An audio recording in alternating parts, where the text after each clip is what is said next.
अस्सलाम वालेकुम दोस्तों, अपनी नेक्स्ट वीडियो के साथ मैं हूं मनसब अली। दोस्तों, उम्मीद है अब आपको आवाज़ का जो मसला था मेरी वीडियोस में वो ठीक हो चुका होगा। अगर आपको कोई मसला अभी भी दरपेश है तो प्लीज़ आप कमेंट कर सकते हैं।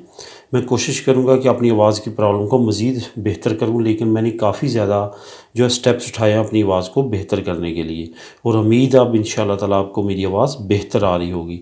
दोस्तों, इस वीडियो में वंस अगेन हम बात करेंगे यूके की। तो क्योंकि बहुत ज़्यादा दोस्तों ने कमेंट्स किए थे कि हमें इसका लिंक चाहिए, तो डिस्क्रिप्शन में इसका लिंक आपको मिल जाएगा। उसको क्लिक करके आप ये न्यूज़ पढ़ सकते हैं कि यूके ने जो है वो 21 जून 2021 तक जो है वो एक्सटेंड कर दिया है। 30 जून 2021 तक जो है उसने एंट्री यूरोपीय यूनियन के जो सिटीजन्स हैं उनके लिए एंट्री ओपन कर दी है। अब वो उनको 1 साल मज़ीद मिल चुका है। वहाँ पे मुस्तकिल रहायश जो है उसको इख्तियार करने के लिए जो एप्लीकेशन देनी होती है वो 31 जून 2021 तक बढ़ चुकी है।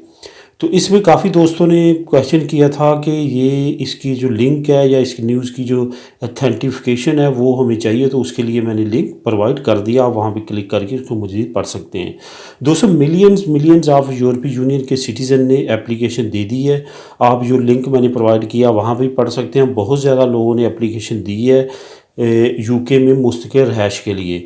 इसके साथ साथ वहाँ पे कुछ नई एक्टिविटीज़ सामने आ रही हैं जो मुख्तलिफ न्यूज़ को सर्च करने के बाद और वहाँ पे जो लोग रहते हैं उनसे बात होने के बाद सामने आई हैं। वो ये है कि जब ये 31 जून 2021 को ये बंद हो जाएगा, लेकिन यूरोपीय यूनियन के लिए नया कानून ये आएगा कि वो वहाँ पे काम कर सकेंगे जो कि यूरोपीय यूनियन के नेशनल, लेकिन उनको वहाँ से कोई ना कोई वर्क परमिट चाहिए होगा।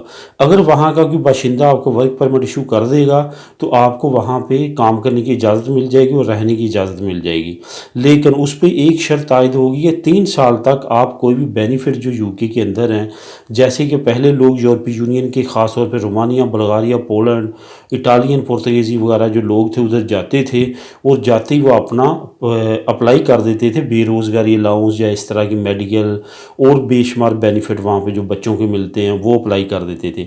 अब 31 जून 2021 के बाद वो सिस्टम ख़त्म हो जाएगा, वो बंद हो जाएगा, लेकिन ऐसा हरगिज़ नहीं होगा कि बिल्कुल वो बैन कर दें और यूरोपीय यूनियन के शहरी वहाँ पे काम नहीं कर सकेंगे। बिल्कुल कर सकेंगे, लेकिन उनको क्या होगा, उनके लिए एक वर्क परमिट की शर्त होगी। वर्क परमिट अगर कोई भी वहाँ का बाशिंदा आपको दे देता है, 1 साल मिनिमम उसकी मुद्दत होगी, 1 साल तक का जो दे देता है तो वहाँ पे आपको मुस्तकिल रहायश आप रख सकते हैं। उसके बाद वो एक्सटेंडेबल होगा, वहाँ पे आप बच्चों को भी अप्लाई करके बुला सकेंगे, लेकिन वही बात है 3 साल तक कोई भी यूके की बेनिफिट आप हासिल नहीं कर सकेंगे।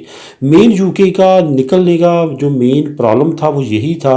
यूके कहता था कि ये लोग वर्क परमिट में हमारे मुल्क में आए, इसी तरह आके काम ना करें। तो यूरोपीय यूनियन ने कहा था कि यूरोपीय यूनियन का मेन रूल ही ये है कि जो यूरोपीय यूनियन में कंट्री है वो एक दूसरी जगह पे जाके काम कर सकते हैं। इस वजह से इनके इख्तलाफात बढ़े और यूके ने एग्ज़िट करने का सोचा। इस वजह से ये सारा मसला जो है ब्रेक्सिट और ये सारी चीज़ें सामने आई। तो दोस्तों, ये वीडियो बनाने का मेरा मेन मकसद यही था आपको बताना कि इस तरह से जो है आप 31 जून 2000 जो 21 है वहाँ तक तो नॉर्मली डेट है, लेकिन उसके बाद भी कुछ दोस्त काफ़ी परेशान हैं जो बाद में जिनका नेशनलिटी का टाइम पूरा होने वाला है जाना चाहते हैं। वो कहते हैं बाद में शायद बैन हो जाएगा। बैन बिल्कुल नहीं होगा, ख़ास तौर पे यूरोपियन सिटीजन्स के लिए, उनके लिए, लेकिन थोड़े से रूल रेगुलेशन स्ट्रिक्ट कर दिए गए जाएंगे जैसे कि मैंने आपको बताया। उम्मीद है आपको वीडियो पसंद आई होगी। प्लीज़ चैनल को सब्सक्राइब करें, वीडियो को लाइक करें, आवाज़ के बारे में लाजमी बताइएगा कि कैसी आवाज़ आ रही है आपको। दुआ में याद रखिएगा। मिलते हैं अपनी अगली वीडियो में, तब तक के लिए अल्लाह हाफिज़।